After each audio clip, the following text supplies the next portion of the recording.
How many of you have been burned by infidelity? Look around, it's an epidemic out there. You think you're with somebody who's solid, somebody you can trust, somebody who'd never even think about straying, and then BAM! You find out they've been living a double life.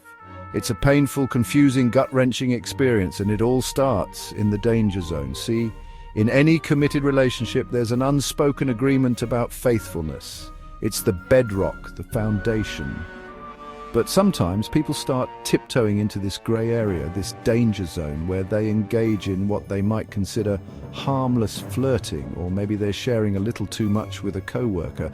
Now, I'm not saying that every text or friendly interaction is a one-way ticket to infidelity, but what I am saying is this. These seemingly insignificant actions can be the first crack in the foundation of your relationship, and if you don't address them, those cracks can become craters. So let's talk about Kathy.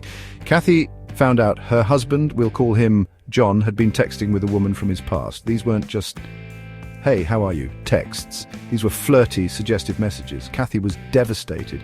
She confronted John and told him in no uncertain terms that this type of behavior was unacceptable. Now John, to his credit, owned up to it. He apologized, he cut off all contact with the other woman, and most importantly, he worked hard to rebuild trust with Kathy. Why did this work? Because Kathy made it crystal clear that she wouldn't tolerate this behavior. She declined to participate in the drama triangle. This is what I call declining the behavior. You see the warning signs, you see your partner stepping into the danger zone, and you immediately put a stop to it. You don't enable it, you don't look the other way, you confront it head on. Now, this doesn't mean that every relationship can be saved after someone strays, but it does mean that by setting clear boundaries and expectations from the get-go, you're creating a culture of respect and accountability in your relationship. And that, my friends, is the foundation of a strong, lasting partnership. Let's talk about Jane.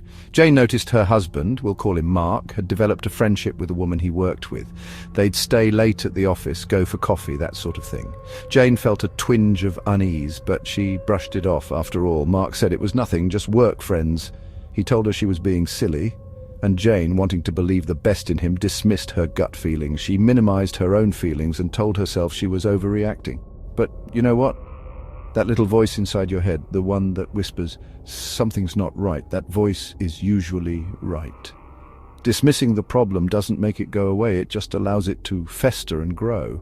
And that's exactly what happened with Jane and Mark. That harmless friendship eventually crossed the line and their marriage blew up. Now, I'm not saying that every friendship with a co-worker is going to lead to an affair, but what I am saying is that dismissing those early warning signs, those red flags that are waving in your face, is a recipe for disaster. You need to trust your instincts. If something doesn't feel right, it probably isn't. Finally, let's talk about Stacy. Sweet, but unaware. Stacy found herself in a situation where her husband, we'll call him David, had a pattern of getting overly friendly with other women. He'd flirt, he'd make inappropriate comments, and he'd downplay it all as just being friendly. Now here's the thing, Stacy, for whatever reason, never put her foot down. She never established that this behavior was unacceptable. In fact, sometimes she even laughed along with him, not wanting to rock the boat. But here's the hard truth. By not acknowledging the inappropriate behavior, Stacy was essentially giving David a free pass to continue. She was inadvertently giving him permission to cross those boundaries. And guess what? He did. He ended up having an affair and their marriage crumbled. Look, I'm not here to sugarcoat things. Ignoring inappropriate behavior, or worse, condoning it, is like handing your partner a loaded gun and being surprised when they pull the trigger. You have to understand this isn't about being controlling or jealous. It's about protecting your relationship, about setting healthy boundaries, and about making sure you and your partner are on the same page.